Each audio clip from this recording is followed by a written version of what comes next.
What is up, Dodgers Nation, and welcome to the Dodgers Nation post-game show. We are live at the Tokyo Dome in Tokyo, Japan, where the Dodgers just pulled off the two-game sweep of the Chicago Cubs in the Tokyo series. And I'm going to be joined again by my man, NBC LA's Michael Duarte, back by popular demand. He's got this awesome newspaper with Shohei Ohtani on the cover. And really the story tonight, though, and we'll get to Shohei Ohtani, who of course hit a home run. As we all expected, I said he would hit 2 home runs this series. I was wrong. He did hit 1 home run this series. But we have to start with Roki Sasaki. And I think the first big takeaway with Roki Sasaki was he flashed superstar potential. He hit 101 on the gun early on. You saw what he's capable of. That glove popped, unlike a lot of pitchers.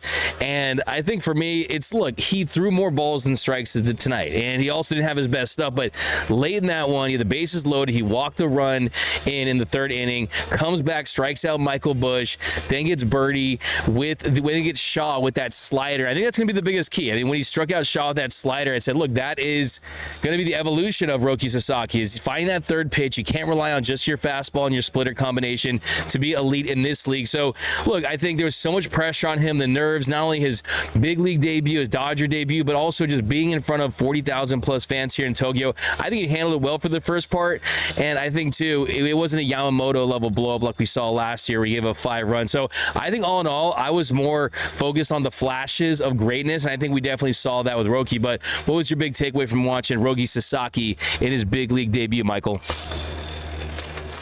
Yeah, you nailed it on the head there, Doug. It's amazing what adrenaline can do, right? I mean, 101 on the gun, we didn't see that in spring training. And the whole thing of Roki's pitch with free agents this offseason was the homework assignment we all heard about that went famous and went viral was, how do I fix my velocity dip? How do I get better? And how did they do it? And you saw him touch 101 here in his home country tonight.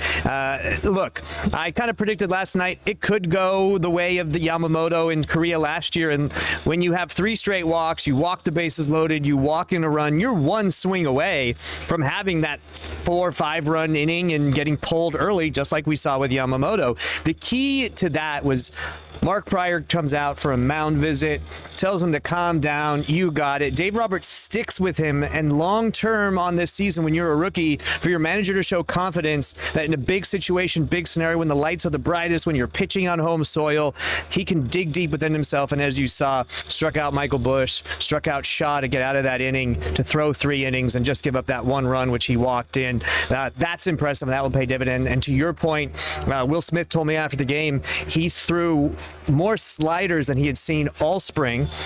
And that's going to be that 3rd pitch that he has to work on to be able to get big league hitters out. He worked it a lot tonight, but it was that splitter and the fastball.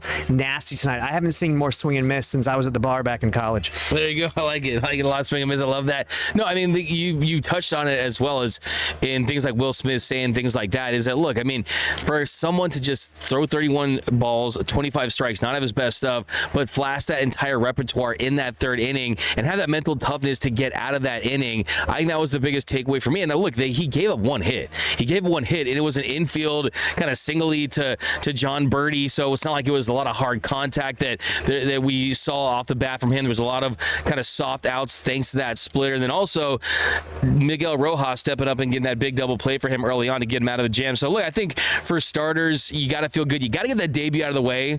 I mean, now when you see his jersey in his next game, it's not going to have that MLB debut patch on it, right? He's going to just put in the work, get the command going. He thought that his performance was good, and if he feels that way, that tells you a lot. Because the thing that stood out to me with his comments after the game, where he said that, look, that I haven't had my mechanics feel that good in a long time. So that tells you that in just a couple months, the Dodgers have already tweaked some things, refined some things, polished some things up, and I think that the best Roki Sasaki is yet to come. So I give his grade, I mean, I'm going to give it probably like a B. I'm not going to give it an A because I didn't get like immaculate innings and no hitters and perfect anything anything like that. But gave one hit. The command wasn't great. Still was able to get out of the jam. I mean, the one run he gave up was he walked in the run right with the bases loaded. So it's not like there was a lot of hard contact. I think the circumstances and the potential. I mean, 101's going to play. A splitter that drops like that's going to play. So I still think that the potential is certainly where it was leading into this start. I think that the sky's the limit for this guy. No doubt about it. Someone that has the talent to be what Andrew Friedman said, the best pitcher in the world. Yeah, walks will kill you. We always say that. I tweet it all the time, and sometimes it comes back to bite you. He got lucky that it really didn't come back to bite him tonight, but I'm going to look at this and try to, find the flaws, and that's those 5 walks. That's a lot of walks through 3 innings, Doug. But it, like you said, only 1 hit. So if you can learn to command the strike zone, you can ascend to that kind of next level as a major league starter. What I think he proved tonight to himself is I can compete at this level. I have the stuff to compete at this level. When I trust my stuff, when I stay in the zone, my splitter's nasty, my slider's playing, my fastball's up in triple digits. And when you have that, then I think, you have the repertoire, you have the talent. Now you just have to throw strikes and be able to perform at the big moments. It reminds me of a lot of young guys. You mentioned Paul Skeens last night, I think, on this show. He struggled with some walks at some times. It took a while for him to kind of rise and ascend to where he's at. And so it's a good sign from Roki to be able to battle through and be able to trust his stuff. Once he finds the command, and Gavin Stone told me, for him that second year he was just throwing strikes. And once I throw strikes and stay in the zone, good things happen. Tony Gonsolin told me that in his second year. Dustin May has told me that. A lot of guys told me that's the big thing you have to learn between a rookie and a second season guy, a sophomore, so to speak, is to be able to throw strikes and find the zone. And that's what Roki's going to have to learn throughout this year. I think we're going to see a lot of 4 or 5 walk games from Roki, but his confidence is only going to grow. The stuff's only going to get better. That slider's only going to get better, and we're going to see more of him. The last thing I'll say, Doug, I spoke to Max Muncy after the game. He told me of all the 3 Japanese-born players in the series for the Dodgers, Roki was the most nervous looking today ahead of the start, the most nervous looking the last 2 days. He was like Shohei and Yoshi. They were just calm and collected. That's how they always are. But he was like, I could see how nervous Roki was. And you and I don't think we could put ourselves in any scenario where all your friends and family come to visit. He's been through a lot of tragedy in his life with the typhoon, the tsunami. A lot of people came to see him, to support him. That pressure and the bright lights behind us, as you can see at the Tokyo Dome, that's enough to make anyone nervous. And he didn't wilt. He didn't wilt under the pressure. He stood strong, and he got through those 3 innings. And I think that's going to kind of pay dividends. It only gets easier from here once you go back home to the States. Yeah, look, the Roki of the Year is still in play, so I have to get that trademark. I've been trying to patent that, and we're going to see it on T-shirts. I know we will. But you mentioned the nervousness. He said after the game, he told us that it was a good nervousness and that he was kind of feeding off of that level of adrenaline. But still, I mean, there's no doubt about that. I think that played a role in the lack of command that we saw and how erratic he was in some of those innings and some of those sequences there. But hey, at the end of the day, I saw what I wanted to see, and that was a guy throw 100 miles per hour, a guy throw a dirty splitter, and he got out of that jam with that slider. I talked to him a couple days ago, and he said, I need to find that third pitch. I need to get better with that slider. He understands that. He realized that. He accepts that. And that's going to ultimately determine whether or not he's this really great 2-pitch pitcher or an elite Cy Young winning all-star, perennial all-star, potential Hall of Fame level pitcher. That's going to ultimately determine that. But let's talk about the offense. And I think tonight the big difference was phone ring. Come on, it was Dodge Nation post-game show. I mean, come on. Can you put your phone on silent? Of course, I'm only kidding. But all love here at the Tokyo Dome. Yesterday, they were manufacturing hits early on. They were like no hit for the first couple of innings. Today, they were getting hits early. I mean, you had at least 1 extra base hit in the first 4 innings. Will Smith drawing walks, and Max Muncy gets that big double. He puts the Dodgers, gets that lead going. You get the wild pitch, and they get some runs across. And then later in the game, Tommy Edman hits the first home run of the 2025 season. Tommy Tanks, man. I mean, who had that on their bingo card? Exactly. 13 home runs. That is his career high. And you look at last season, he had back-to-back games with 2 home runs, NLCS MVP, World Series home run. I asked him after the game, I mean, hey, what do you attribute that to? Are you going to be more of a power hitter? Is that going to be part of your game? And he attributes that to his swing, having a flatter bat path, getting to the ball. As you mentioned, I was kind of like, hey, man, how the hell do you get that kind of power with looking the way you do? But, hey, Tommy Tanks, he delivered tonight, man. Yeah, I mean, I wanted to give you a shout-out because in the post game with Tommy at the podium, you brought up that power. And look, well, you said what we all want to say, and this is no knock on Tommy Edman, but the guy's 5'6", 120, soaking wet, but yet he can hit the ball 450 feet, and we saw that in the playoffs last year when he won the NLCS MVP. We saw it again tonight with the first home run of the 2025 Major League season. Nobody else. Like I said, who had Tommy Edman? Everyone probably had money on Ohtani, Mookie, Freddie. Guy's got to put his phone on silent back there, but it was impressive that he was able to go deep. Look, we've seen it though. We've seen it with a lot of small guys in this league who can get power. It's all about your flight path and being able to barrel up the ball, and that's what Tommy was able to do right there. So everyone, hello from back in LA. The Dodgers got the sweep, and the one thing I want to say about this, Doug, before we move on to some of the other guys, Dodgers got this sweep. They won both games, what I would say convincingly. Yeah, absolutely. Imanga impressed, and he was 5th in the Cy Young voting last year in the National League, so we kind of expected him to shove, but they do what they do best to talented pitchers. They make them work, they walk, they get the pitch count high up, they knock them out, they beat up the bullpen, and then the Dodgers bullpen is so deep, as you saw tonight. Landon Knack threw a couple innings. We saw Jack Dreyer make his Major League debut. It's just like the Dodgers can throw so much guys throwing heat out of the bullpen. It's phenomenal. And they showed it here, and they did it, guys, without Mookie, without Freddie. And Tyler Glasnow and Blake Snell are looming. They didn't even pitch in this series. They're looming back in LA for the Tigers, and they're coming out of here with 2 wins of the sweep, and in my opinion, pretty convincingly and pretty easily. Yeah, we got to talk about Shohei Ohtani because, I mean, can you just imagine if Shohei Ohtani came here to Tokyo in front of these fans where every single time he's at the plate, it's silence, it's oohs and ahs, like you said, and not hit a home run? Of course he's going to hit a home run. He's Shohei Ohtani. And after the game, Dave Roberts said that he's the closest thing to a living superhero, and you believe it because he understands the moment. And I think that's a part of his lore. I think that's a part of his mystique, because not only is he a great player, but he's great when they need him to be, when the crowd wants him to be, and we saw that on display tonight. Here was Shohei Ohtani's bomb in his first of the 2025 season, the first of many for Shohei. There you go. Flash that newspaper. No, flashing the decoy cleat. Oh yeah, the decoy cleats, incredible stuff. But here's the bomb. Look, here's the newspaper, and there's an ad. Of course he's in an ad. Oh, there you go. And show real quick. I gotta sell some Shohei. And There is an ad. Look at it. it's incredible, man. Oh, that's that magazine, Number Magazine. That was the guys that took me to that thing. Oh, this is them? Yeah. Sick. Yeah, there's an ad in the Everywhere you look, He's it's everywhere. He's on every page. His ads are in every page. Decoys on his cleats. and it looked like he got a home run early. And it was First pitch of the game. And I think apparently on the broadcast, everyone thought it was going to be a home run too. But it's you expect that. You expect to see that. But it was great. I'm happy for the fans. I know this sounds a little sappy, but just the fact that there's probably fans here that came here tonight, this will probably be the only time they see Shohei Ohtani. This might be the only time that some of these fans got to see their national hero. And yesterday he delivers with 2 hits, a single and a double. Tonight he delivered with a home run. I love late in the game when the Dodgers were in the lead and you were just hoping to get him another at bat. Pages draws the walk. He gets another plate appearances and then he walks. I was a little disappointed they didn't get a little more attention, some more pitches to hit. But no, it was a great night for baseball and a great night for Shohei Ohtani. But what more can you say about this guy, Michael? Look, it is Shohei Ohtani's world, and we are all just living in it. And look, I wrote about this in my story on NBCLA.com. If you guys get a chance to check it out or download the app, I think we pushed it out to everybody.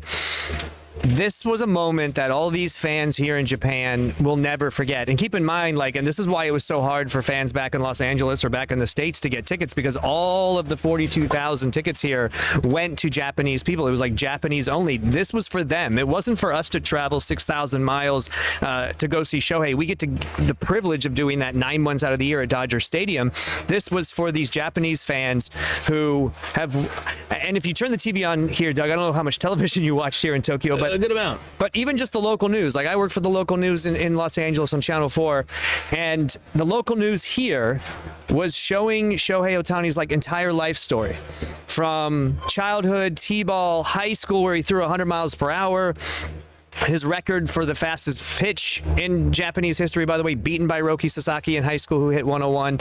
But all of it, they were talking about his weight, how much he weighed in kilograms to how much he weighs now, to going to the NPB, to becoming a two-way player, to being drafted by the Angels, to his debut, to winning MVPs, to finally winning the World Series with the Dodgers. He is everywhere here, we said, and they have tracked his entire history. And so the reason I bring this up is because this has been decades in the making for them to watch him as a World Series champion with the best team in the world in the Dodgers. And they waited for this moment. He had 2 games to do it. We thought he was going to do it in the first game. He didn't. We thought he was going to do it in the first pitch tonight. It took his 3rd at bat, but he finally goes deep. A little bit of controversy there as the fan reaches over and touches the ball to put it back in play. I mean, you watched Joe Davis on the call, right? I think he called it a double off the wall, but we all knew it was a home run. And honestly, like, the reaction was crazy, but it wasn't until the ump came back out on the PA system on the mic and said, the call in the field stands, it's a home run, that you got this huge roar and standing ovation.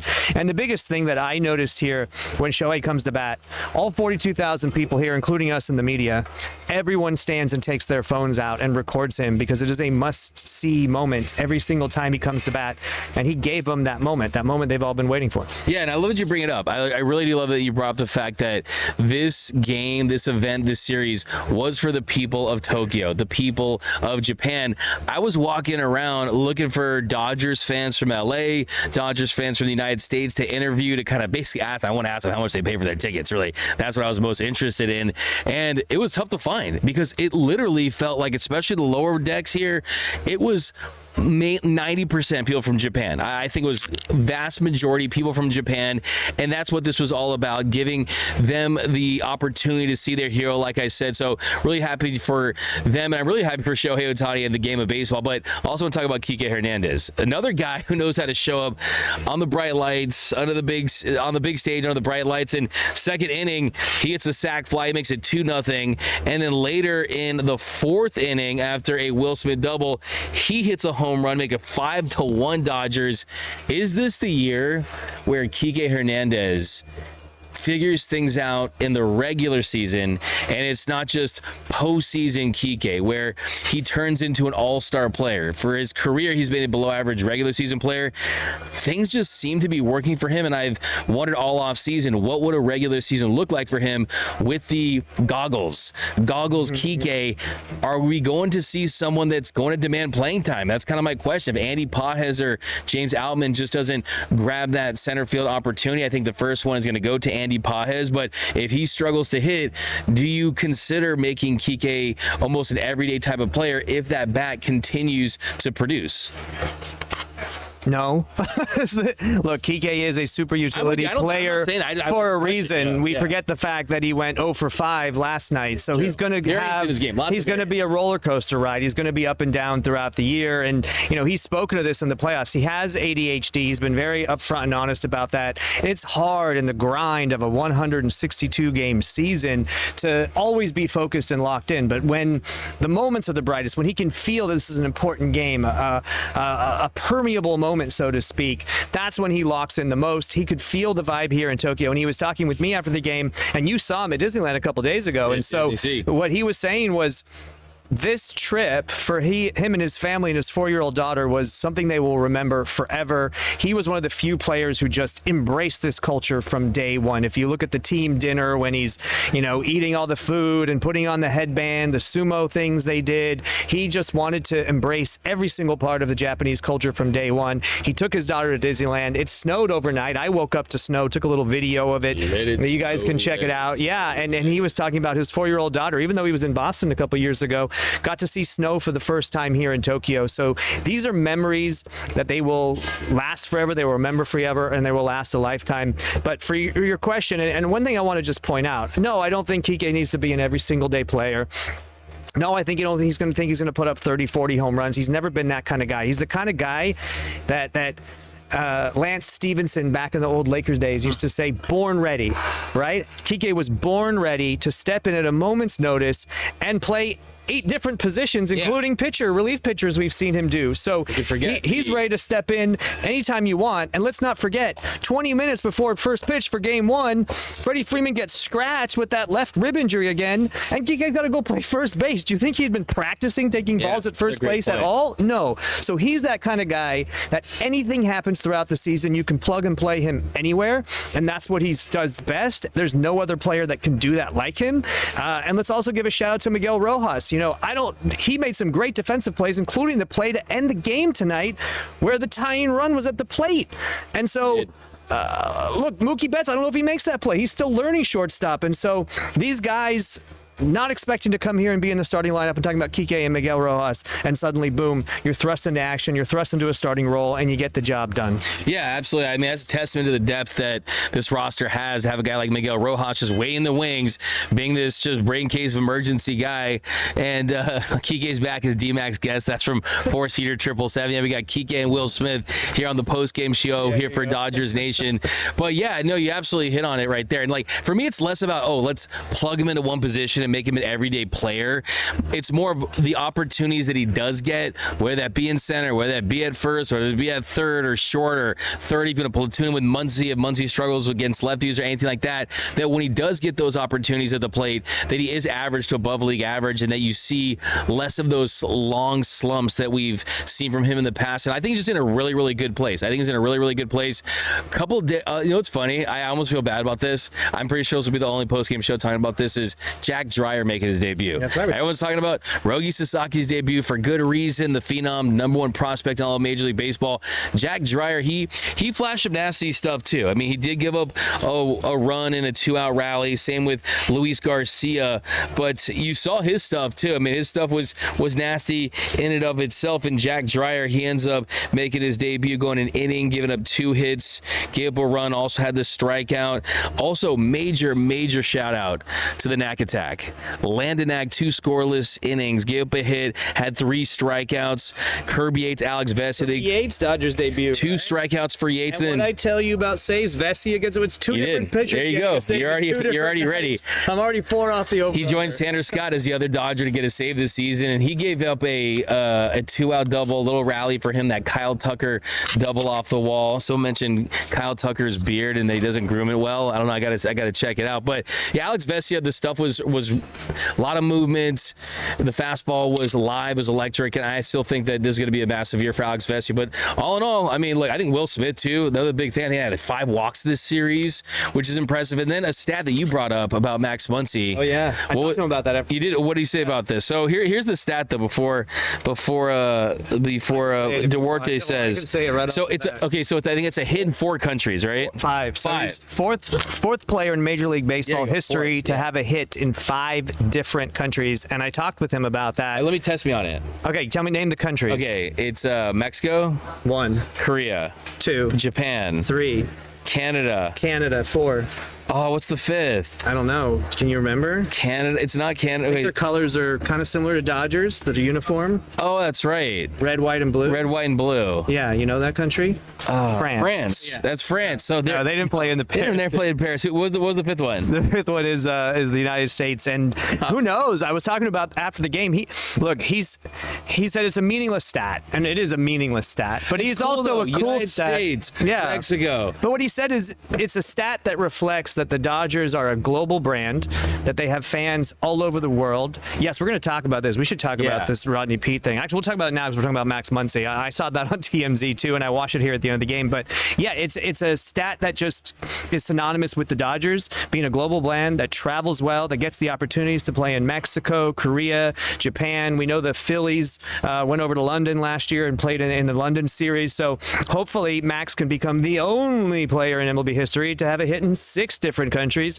If the Dodgers go to London or Paris or somewhere else next year, I would love to see that from Muncy. I kind of hope they don't, but I talked to We love this traveling. Sports fun. tourism It's is what I fun. like to call this. What do you call it? A paidcation? Yeah, paycation. We're on paycation right now, Doug and I. Yeah, we'll see if they go to Australia. We'll see where they go. But I love that. I mean, United States, Mexico, Korea, Japan, and Canada is kind of the kicker because you just kind of forget, of course, but it's Toronto. But yeah. But they only play Toronto, once every other year? So, like, it's even working hard to do that. I'm So gonna see if we can. So let's talk about the Rodney Pete situation. oh, look at this. Doug's got a video queued up, so I love this. I saw it online. It happened towards the end of the game. A meaningless fly ball down the line that Muncy was running towards. While you're queuing it up, just so your fans know, I'm being sarcastic when I talk about Tommy Edman, Tommy Tanks, height and weight. I'm being sarcastic. I'm embellishing a bit, exaggerating. But the point is, that was not Rodney Pete's fault, man. He was right place, right in on him. Right, and he made and he glared down Max too. First of all, that is an athlete, USC quarterback. NFL quarterback. Hey, USC alum like me, fight on, everybody. And look, I don't know how old Rodney Pete is, maybe in his 60s. He's still got it. Still got the ability to catch that fly ball. But look at him glare right at Muncy. And Muncy's pissed because Muncy could have made that catch. I really do think Muncy could have made it. Rodney probably should have not interfered. It's not as egregious as the Bartman situation, right? Yeah, we're going to call him like Rodney Bartman at this point, right? But Muncy was pretty pissed off about that, and it's funny that it's Rodney Pete, former USC quarterback, and his son works for the team. Yeah, and his son works for the team here. Like they're here visiting. Equipment club. He's a clubby, right? He kind of works equipment. He's a clubby. He's autistic, and it's phenomenal. If you ever get a chance to see his story, I know the Dodgers have featured it on Backstage Dodgers. It's great. Play the clip. Doug's queuing it up right now. And he reaches over. Is it playing? He made the catch. Did he make it? He did not. I mean, Muncy's pissed. Thankfully, it didn't have an effect on the game. But my favorite part of this clip is look at Rodney just. First, he looks at the camera like, yeah, I caught that. And then he stares down Muncy. Yeah. I like how this dude right here, like I'm an athlete too, bro. Let's run this back real quick. Like you see right here, let's make it We bigger. need the rundown by Doug on this. It's because, it seems like something like there's Muncy. Oh, see, you know what? He was so close, but the stare down by Rodney Pete. I wanted to know when was the last time Rodney Pete played baseball. This guy clearly played college, high school at least. He at least played varsity, but thankfully that did not. Can you imagine if that led to a big inning, that led to a loss, that led to Shohei Ohtani not going 2-0? I think that's another thing too. Is Shohei Ohtani gets to walk out of here going 2-0. But Michael, let me ask before we wrap this up. You think Customs would let Rodney Pete back in LA if he had cost the Dodgers this game? I think that he'd probably have to start a new life out here in Japan. He absolutely would. He might try for the NPB for the Hanshin Tigers or the Giants or a team like that. He probably could, with that catch alone maybe. But funny stuff though. I mean, thankfully it's not a playoff game, but still, I mean, Rodney Pete finding his way. That's another thing that was on our bingo cards this series. On the bingo card. But look, Michael. I mean, just kind of looking back at this whole experience, these two games, and what's the thing that you'll remember most from this 2-game series in Tokyo, Dodgers Cubs? It's a great question, and we're going to go back to the Shohei thing because I really feel like what I got to see, I've been to Tokyo before. I don't know if you have, Doug, but I've been to Tokyo before. It's a great city. Tokyo Drift, the Fast and Furious movie. Those are NBC Universal movies. Yeah, I've seen Tokyo Drift 3 times. Tokyo's a great city. Food, phenomenal. It's a 24-hour 7 city, right? Tomorrow I'm going to go do the Mario Kart Nintendo around, driving the Mario Kart, like Mario. Oh, you're doing that? Yeah, like Mario Party around the city. That'll be fun. It's an amazing, fun city with so much to do. What I haven't been able to do is experience Tokyo with the Dodgers in town and with Shohei Ohtani, as we talked about. He is Dwayne "The Rock" Johnson, Taylor Swift, and a cultural icon all rolled into one. He's on every billboard, every screen here. He's in taxi cabs. He's in the newspapers, as we saw. He's on television. He's got 30 sponsorship deals here. He's everywhere. And as I said, these fans have been following him his entire career. They've been staying up impossible hours to watch him back home in LA for the last 8 seasons. And for the first time this week, they didn't have to squint their eyes at a screen at 3 in the morning, 4 in the morning. They finally got to see him live and in person under the bright lights of Tokyo, a historic stadium or an arena where Buster Douglas knocked out Mike Tyson here almost 40 years ago. So they got to see it, and he gave him something that only Shohei Ohtani does, and that's an unforgettable moment. Like you said, he's a superhero. He's the only one that does it. I'm going to end this with Tommy Edman again, because Tommy Edman talked about this in postgame.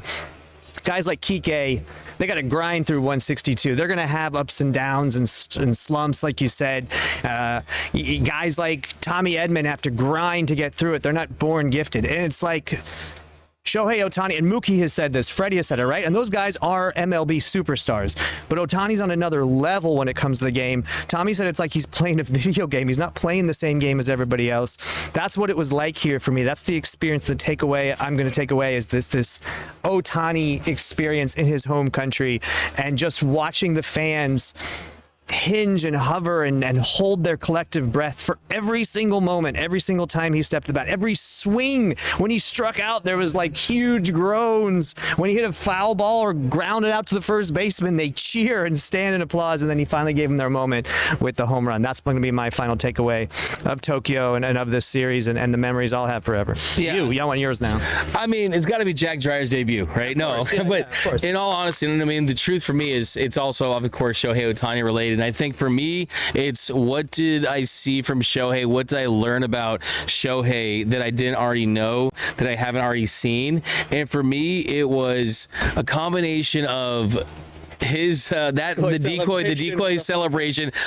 By the way, let's on a side note here, it's time to retire the charge up. It's time to retire the Freddy. Let's go full-blown decoy dog celebration. I think that is what it has to be. Let's go with one. That's 2025. Let's start a new year, a new thing. So I'm totally all in on the decoy Dodgers dog hit celebration. But getting back to Shohei, the thing I'll remember most is the Japanese national anthem yesterday, and the camera being on him, and he's not crying or doing anything like that. He's not like Nick Sirianni, right, in the Super Bowl, just like flowing, right? Yep. But you could feel Chris Jones on Kansas City, exactly, right? Just it wasn't overly emotional like that, but you could feel how much and how significant this was for him and what it meant to him. And I think that he has so much pride in this country and what this country means to baseball and what baseball means to this country. I think that was evidenced by that moment right there. And I think that Shohei is someone that is not this baseball robot that was built in the lab, that's out there, that's programmed to hit 50 home runs and still 50 plus bases and have a sub 3 ERA and get 12 strikeouts per game. He's not that guy. The truth is, he loves this game. He loves the people that support him. He loves the fans that have kind of helped just put him in this position to be celebrated all throughout the world. And I think too, he just kind of let his guard down just a little bit, not a lot, but just a little bit, by that showing of emotion. And then after the game, saying that this was the most nervous that he had been in a game in a long, long time. So for him to just say that, remember, juxtapose that to, if you remember the very first postseason series he was in his career, last year against the Padres, they asked him, "Hey, Shohei, are you nervous?" Before the reporter could finish their question, he goes, "No, I'm not nervous." He almost cut him off. "No, I'm not nervous. I'm not nervous. I'm fine. I'm not." He's famous. Nope. Nope. Exactly. Nope.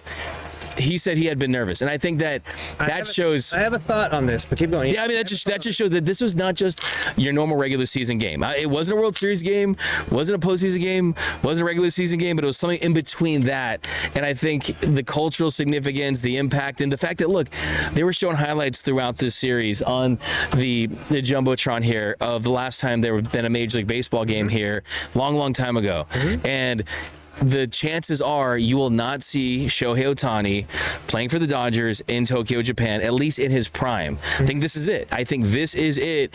And I think that was kind of part of why it was so emotional for him in that moment.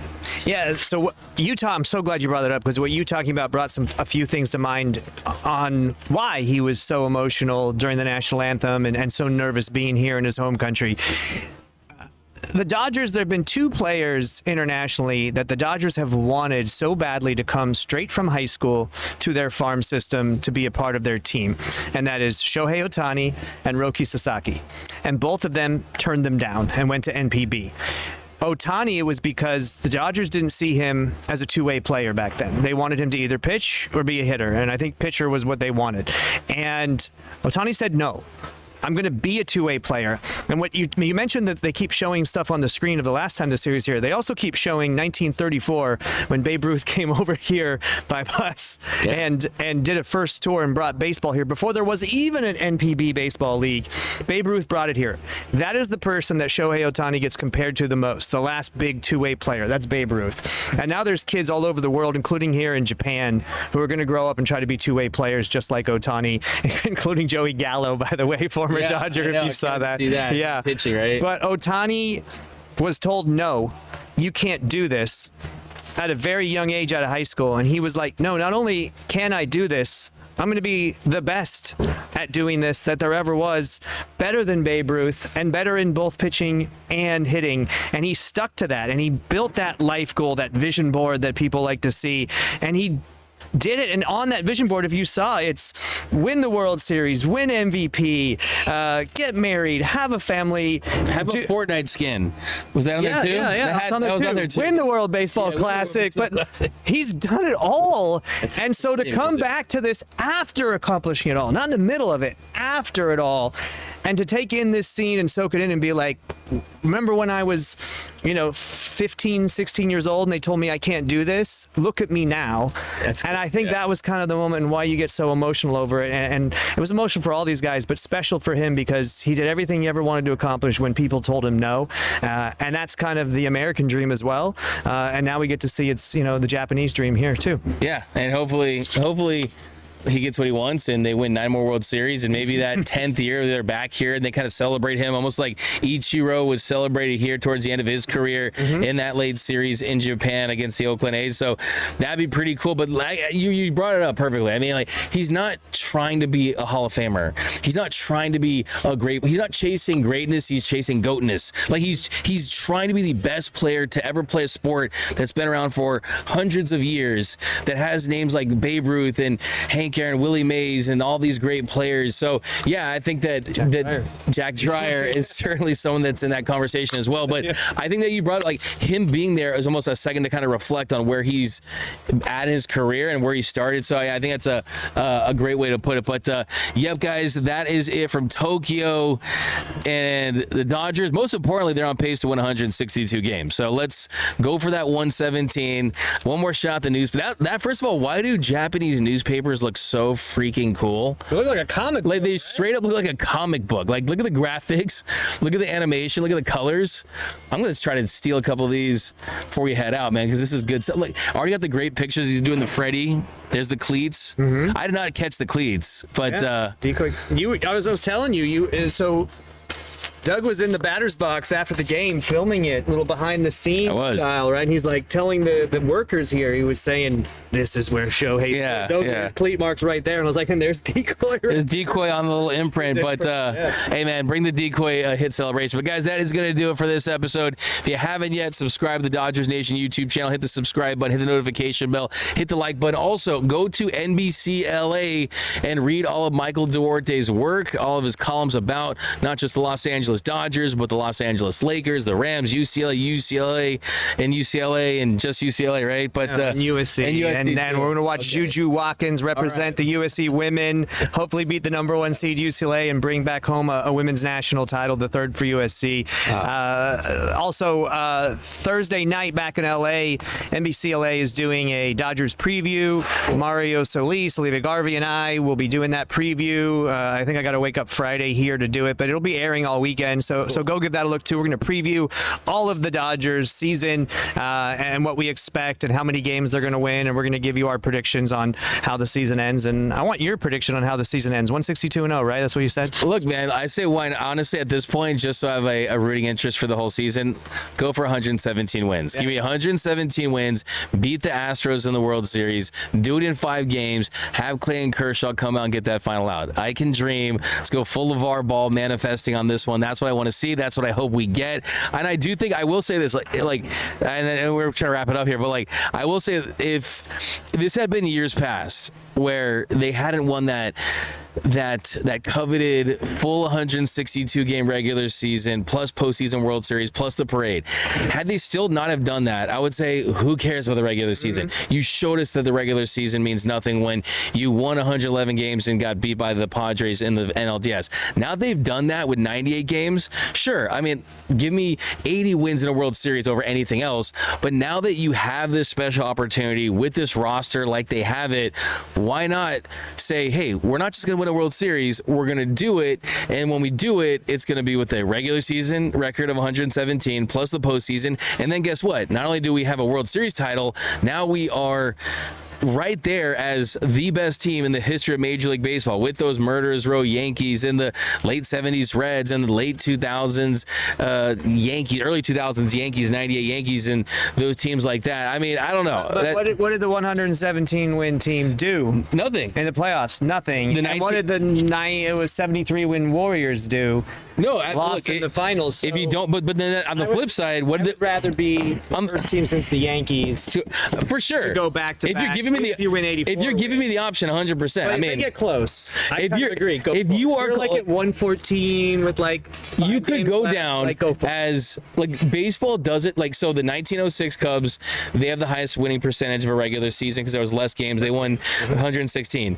They lost to the White Sox in the World Series that year. The 2001 Mariners, they lost to the Yankees in the DS, right? They weren't able to get to the World Series. 111 win Dodgers. 111 win Dodgers. They lost to the Padres.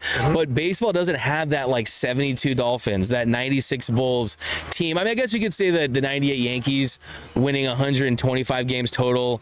They were, I think, 11-2 in the postseason, 114 games. That's kind of the gold standard in my eyes. But why the hell not when you look at the roster they have? And you mentioned those teams that lost.